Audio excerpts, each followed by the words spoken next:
নমস্কার বন্ধুরা, তনবিনা রান্নাঘরে আপনাদের সবাইকে স্বাগত। আজ আবারও একটি নতুন রেসিপি নিয়ে হাজির হয়ে গিয়েছি।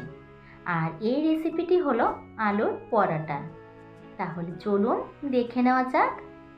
সবার প্রথমে আমি এখানে একটা মিক্সিং বোল নিয়েছি। এর মধ্যে দিয়ে দিয়েছি 1.5 কাপ আটা। আপনারা যদি চান যে আটার সঙ্গে ময়দাটাও মিশিয়ে করতে পারবেন, তাহলে আটার সঙ্গে 1 কাপ ময়দাও দিতে পারেন। এবার এর মধ্যে দিয়েছি 1/2 চামচ নুন আর 1 চামচ ঘি।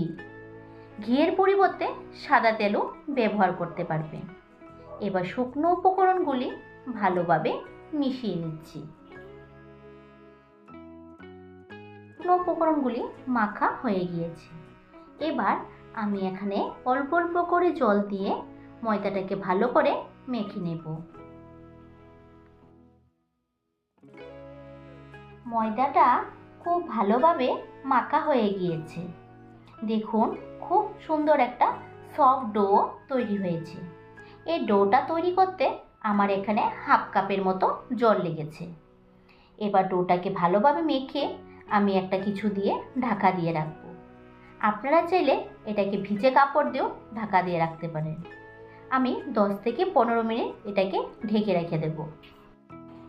এবার আমি এখানে একটা বড় সাইজের পেঁয়াজকে 2 টুকরো করে নিয়েছি। এবার পেঁয়াজটাকে খুব মিহি মিহি করে কেটে নিচ্ছি।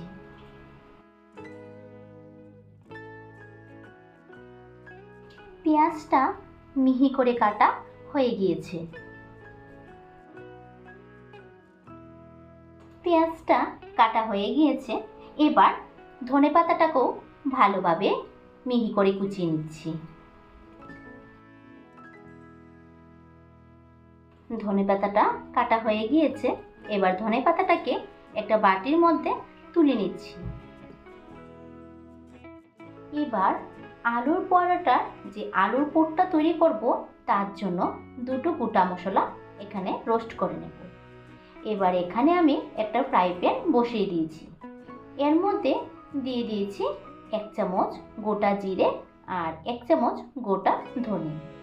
এবার মশলাটাকে ভালোভাবে রোস্ট করে নেব, যতক্ষণ না পর্যন্ত মশলাটা থেকে ভালো একটা স্মেল আসছে। গ্যাসের ফ্লেম কিন্তু একেবারে মিডিয়ামে রাখতে হবে। দেখুন, মশলাটা খুব সুন্দর একটা কালার এসে গেছে। এবার এটাকে মিক্সিতে পাউডার বানিয়ে নেব। এবার 2টো মাঝারি সাইজের আলুকে আগে থেকে বয়েল করে নিয়েছি। এবার আলুটির খোসাটা ফেলে দিচ্ছি।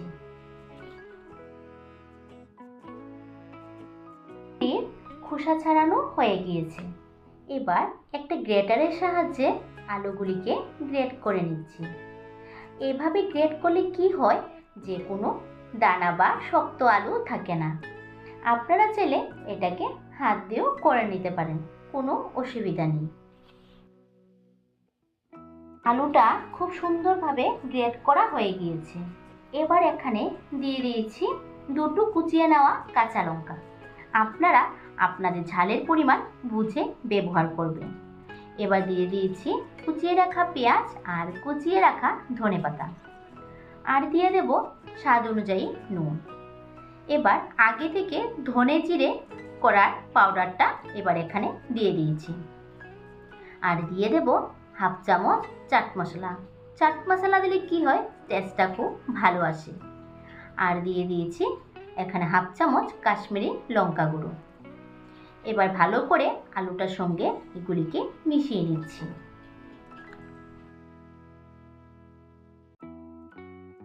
আলুটা ভালোভাবে মাখা হয়ে গিয়েছে।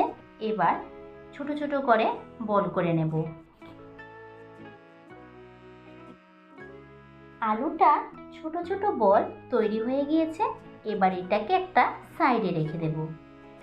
আর এতক্ষণে আমাদের ডোটাও রেস্ট হয়ে গিয়েছে। এবার ডোটাকে আমি আরও একবার ভালোভাবে মেখে নিচ্ছি।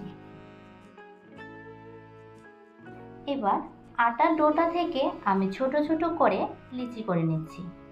লিচিগুলি কিন্তু খুব বেশি বড় বা খুব বেশি ছোট হবে না, একটা মিডিয়াম সাইজ করে আপনারা আপনাদের মতো ইচ্ছে মতন করে নেবেন।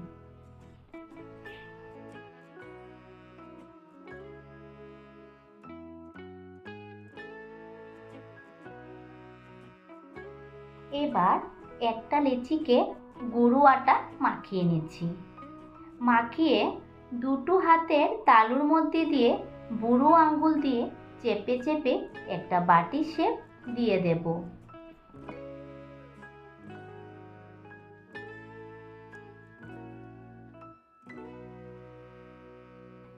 দেখুন খুব সুন্দর একটা বাটি শেপ দেওয়া হয়েছে। এবার এর মধ্যে দিয়ে দিচ্ছি আলুর পুর, দিয়ে চামচের নিচের অংশটা দিয়ে হালকা একটু প্রেস করে দেব। এবার মুখটাকে ভালো করে জয়েন করে নেব, যাতে পুরটা যাতে বেলার সময় বেরিয়ে না আসে।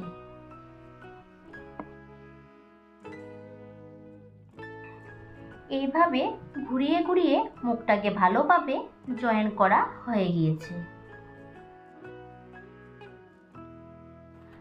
আমি আরও একটা পুর ভরা আলু দেখিয়ে দিচ্ছি। ওই একই পদ্ধতিতে একটু গুঁড়ো আটা লাগিয়ে দুটো হাতে তালুর মধ্যে নিয়ে বুড়ো আঙ্গুল দিয়ে প্রেস করে করে একটা বাটি শেপ দিয়ে দিতে হবে। দেখুন তো কেমন হয়েছে। এরকমভাবে একটা বাটি শেপ দিয়ে দিয়েছি। এবার এর মধ্যে দিয়ে দেব পুর ভরা আলুটা, দিয়ে মুখটাকে ভালোভাবে মুড়িয়ে দেব।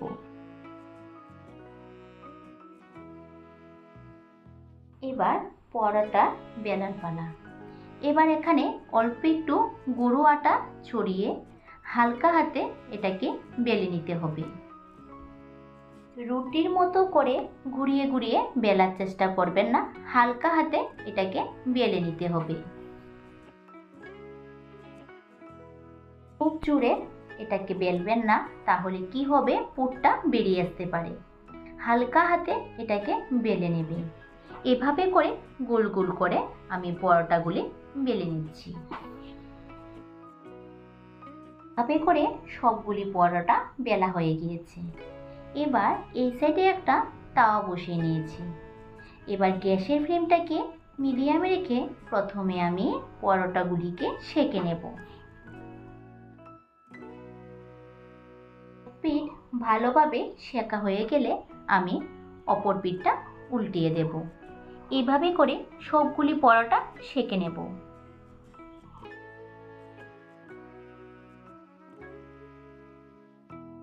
এইভাবে করে সবগুলি পরোটা সেঁকে নিয়েছি। এবার তাওয়াতে যে এক্সট্রা গুঁড়ো আটাটা ছিল ওইটা পরিষ্কার করে নিয়ে নিয়েছি। এবার এর মধ্যে দিয়ে দিয়েছি 1 চামচ ঘি। ঘিটা দিয়ে পরোটাটা এর উপরে দিয়েছি। দিয়ে এভাবে ঘুরিয়ে ঘুরিয়ে দিলে কি হয়, পরোটার গায়ে ঘিটা খুব ভালোভাবে লেগে যায়।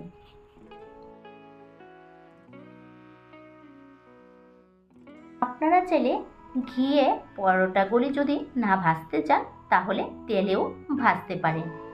এবার পরোটাটা অন্য সাইডটা উল্টিয়ে দিচ্ছি, দিয়ে আমি এখানে আরও 1 চামচ ঘি ছড়িয়ে দিয়েছি।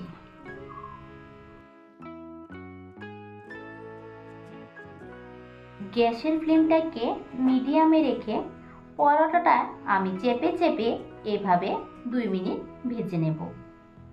2 মিনিট ভাজা হয়ে গিয়েছে। এবার এটাকে তুলে একটা প্লেটে নিয়ে নিচ্ছি।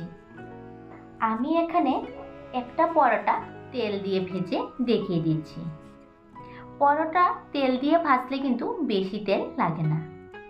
এভাবে ঘুরিয়ে দিলে ঘি বা তেল ভালোভাবে পরোটার সঙ্গে লেগে যায়। একটা সাইড ভালোভাবে হয়ে গেলে অপর সাইডটাকেও আমি উল্টিয়ে দিচ্ছি। এভাবে উল্টিয়ে দিয়ে পরোটাকে ভালোভাবে ভেজে নিচ্ছি। দেখুন পরোটাটা খুব সুন্দরভাবে ভাজা হয়ে গিয়েছে। এবার তুলে নিচ্ছি। পরোটার সঙ্গে খেতে আমি এখানে একটা দইয়ের মিক্সচার বানিয়ে নিচ্ছি। এর মধ্যে দিয়ে দিয়েছি 2 টেবিল চামচ টক দই, আর দিয়ে দেব আমি এখানে অল্প একটু আগে থেকে গুঁড়ো করা মশলা। আর দিয়ে দিয়েছি কুচিয়ে রাখা ধনেপাতা, আর দিয়ে দেব অল্প একটু চাট মশলা, আর দেব কুচিয়ে রাখা অল্প একটু পেঁয়াজ দিয়ে এটাকে দইয়ের সঙ্গে ভালোভাবে মিশিয়ে দিচ্ছি। মিশিয়ে দেওয়া হয়ে গিয়েছে। এবার এই সাইডে একটু আচারও নিয়ে নিয়েছি। কেউ বা কেউ আচার দিয়েও খেতে ভালোবাসে, আবার দই দিয়েও খেতেও ভালোবাসে। আর এখানে নিয়েছি দুটো রিংরি পেঁয়াজ। আপনারা চাইলে এটা নাও দিতে পারেন, কিন্তু পরোটার সঙ্গে খেতে এটা ভীষণ ভালো লাগে। আর উপর থেকে একটু দিয়ে দিয়েছি বাটার।